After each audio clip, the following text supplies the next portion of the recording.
Hi everyone, my name is Danny Buddha and I'm excited to be sharing with you in our James study. Today we are going to be looking at session 3. And session 3 covers chapter 2 of James, verses 8 through 13. Verse 13 tells us this: "For judgment is without mercy to one who has shown no mercy. Mercy triumphs over judgment." You see, in the United States justice system, it is important that jurors have an open mind. As a juror, you must always remember that the person is considered innocent until proven guilty.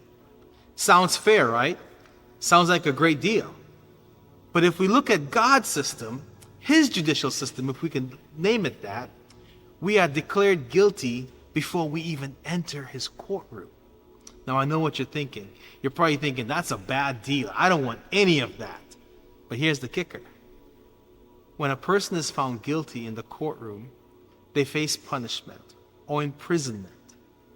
But the wonderful thing, the good thing about God's courtroom is that when we admit our guilt, we are offered mercy and we are extended freedom.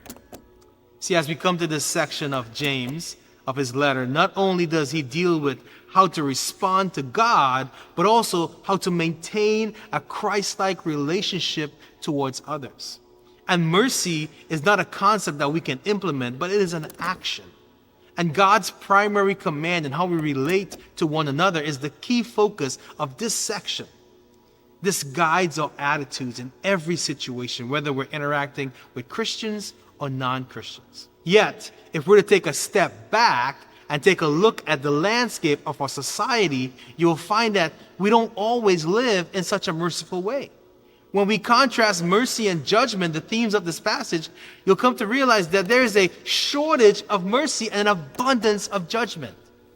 Everywhere you look, we see others judging each other, looking down on one another, condemning each other. And when this happens, church, it hurts the heart of God. Because God has called us, He's called you and I to live in a way that shows mercy to others.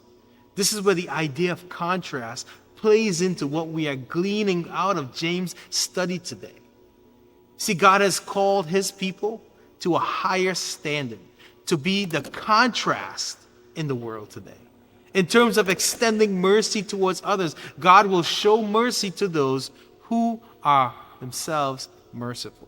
James compares two principles of law to make his point: the 10 Commandments, which represents the judicial system, and then the law of liberty, which represents the mercy system. You see, under the 10 Commandment system, if you failed in any one commands, you were guilty of all. The point being that under the system, if you broke one command, you might as well have broken all of them as far as the consequences were concerned. It is black or white. There's no in between. But under the law of liberty, the mercy system, salvation by grace through faith, God forgives our failures because Jesus has paid the price for you and I on the cross. This is the contrast. It is no longer black or white. It is God's mercy and His grace, all adding contrast to how we ought to live the Christian life in relationship with Him and towards others. The requirement, however, is to remain under the law of liberty. But we must do so by being merciful towards others. Consider this passage in Exodus chapter 25.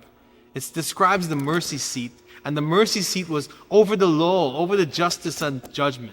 And when the mercy seat was sprinkled with blood, it turned God's throne from one of judgment to one of mercy. See, we have been taken from under the law and brought into this mercy system. James now highlights for us to love our neighbors as we love ourselves. He says, show no partiality, else you fall into sin. Sin poisons, it corrupts, it brings decay, destruction, abuse, terror, fear, war, suffering, pain, and death into God's beautiful world. Have no part of it. To consider another person more worthy of our love than another person who is poor or indifferent is unmerciful.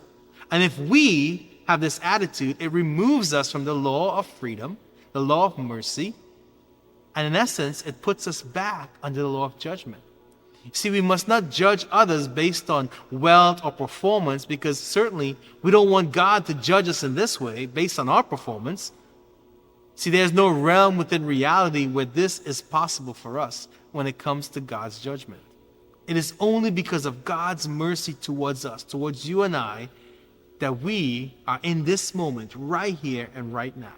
If we who have been shown mercy, such a great mercy, act unmerciful towards others, then we will be dealt with in a similar fashion. This reminder of being merciful towards others is something Jesus teaches us in Matthew chapter 5, verse 7. He says, "Blessed are the merciful, for they will be shown mercy." Jesus also makes a similar point in the parable of the unforgiven steward. See, it is us, you and I, who can turn the tide and make the choice of being merciful towards each other rather than being judgmental. I love this quote about prejudice. Prejudice distorts what it sees, deceives when it talks, and destroys when it acts. Prejudice is a preconceived judgment or opinion, whether good or bad. There's no room for that. God's justice condemns us, but His mercy redeems us. And if you try to climb across a ravine, whether you get halfway up the way there or almost to the end, when you fall, you still fall to the bottom of the ravine. See, none of us can cross the ravine to reach God without Jesus Christ. James says mercy triumphs over judgment. And when mankind committed sin, we were separated from God. And we were separated because God had every reason to wipe mankind out. But there was something in Him. There was something that caused Him to devise a plan, the plan of salvation. In God's mercy, He sent Jesus, and through Jesus Christ, we ourselves have received His mercy. Friends, you and I, we are all agents of mercy, but we have all stopped being merciful towards others. It's time for us to go back to being merciful, to understanding what it means to extend mercy, to be gracious, rather than being judgmental. James is critical here in this passage. He's comparing these two ideologies because it is important for you and I to recognize that mercy triumphs over judgment.